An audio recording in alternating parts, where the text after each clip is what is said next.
క్షణము నన్ను చెక్కుము, శిల్పి చేతిలో శిలను నేను, అనుక్షణము నన్ను చెక్కుము.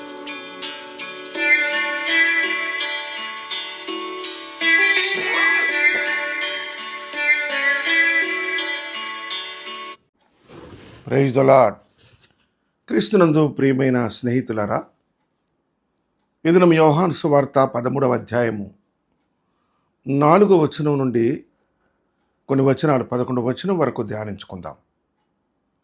మీరు గమనించారో లేదో, మనము మొదటి దినము నుండి ఎక్కడ ఆరంభమైనామో సువార్తలన్నీ క్రమంగా సిలువ వరకు కూడా క్రమంగా ఒక అధ్యాయం కూడా విడవకుండా ధ్యానిస్తూ వస్తున్నాం. యోహాను సువార్త 13వ అధ్యాయంలో మరి యేసుక్రీస్తు ప్రభు 10వ వచనములో ఒక ఆశ్చర్యకరమైన మాట అన్నారు.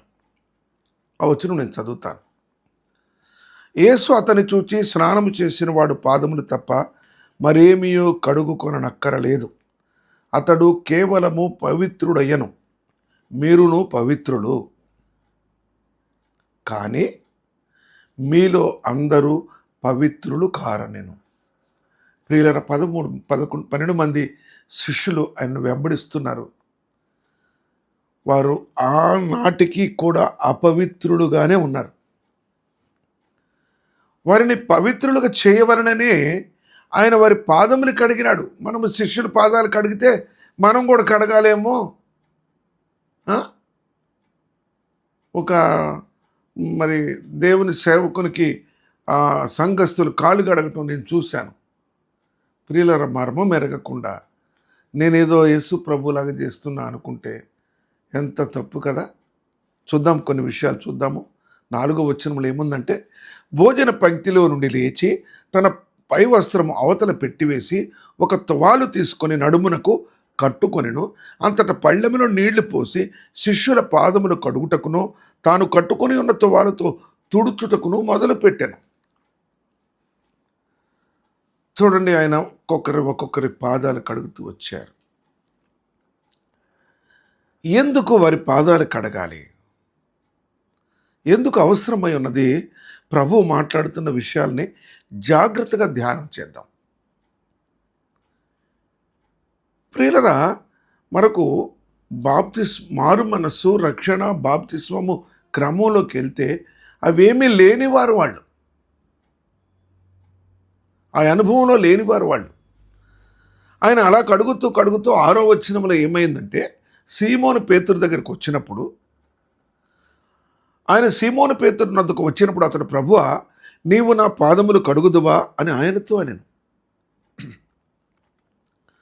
అందుకు యేసు, నేను చేయుచున్నది ఇప్పుడు నీకు తెలియదు కానీ ఇక మీదట తెలుసుకుందువు. చూసారా, ఈ సందర్భం ఎంత సమయం గడిచిందో, మరి ఆ కడగటానికి ఎంత సమయం తీసుకున్నారో, అక్కడికి రాబోయేసరికి ఎంత టైం పట్టిందో మనకు తెలియదు.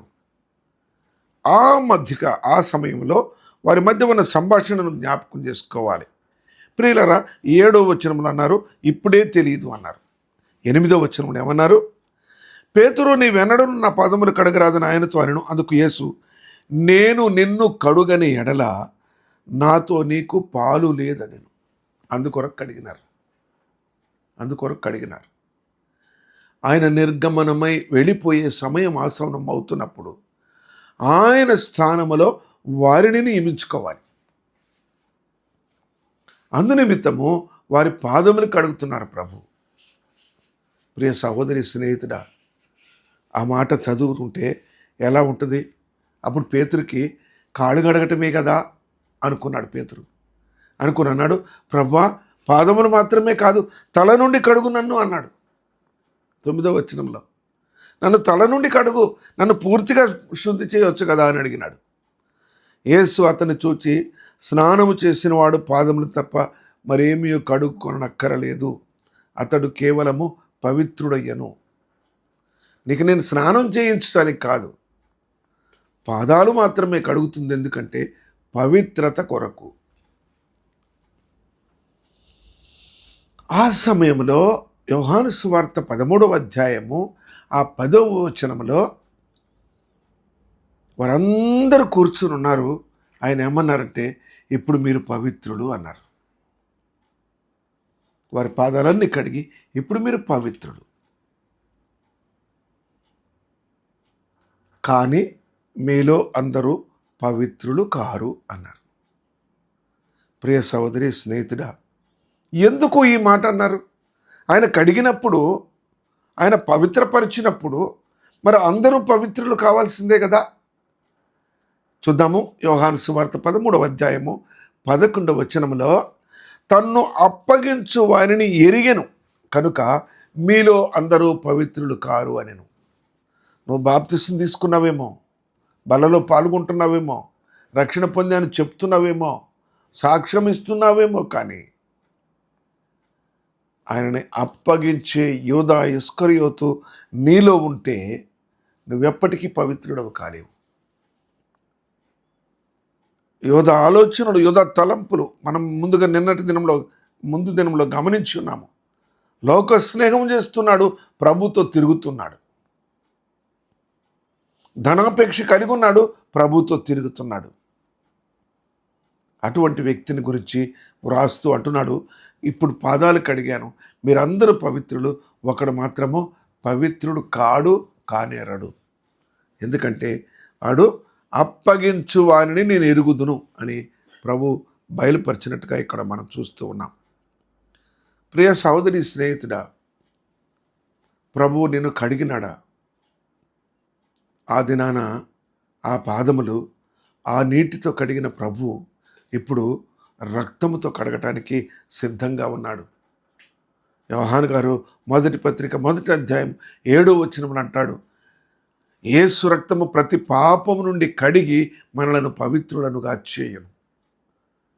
కనుక ప్రభువా, నాలో ఇంకా ఏమైనా నీవు కడిగిన పవిత్రత రాని దుర్గంధము, ఏదైనా దౌర్బల్యం ఉంటే ఇప్పుడే నన్ను శుద్ధిపరచము.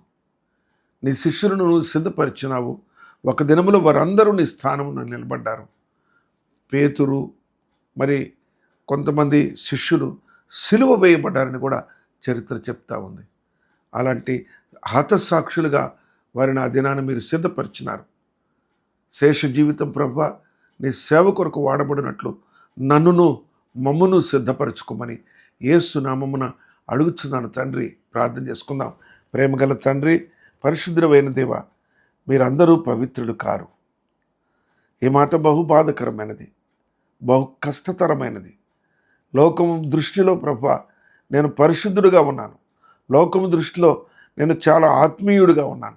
లోకము దృష్టిలో నేను నీ శిష్యుని కంటే అధికంగా సేవ చేసేవాళ్ళగా కనబడుతున్నాను. వేషధారి జీవితం నుండి నన్ను విడిపించి ప్రభా, స్వచ్ఛతను, నిజమైన పవిత్రతను నాకు అనుగ్రహించుమని, నీ రక్తముతో నన్ను కడుగుమని యేసుక్రీస్తు నామమున అడుగుచున్నాను తండ్రి. ఆమెన్. Praise the lord.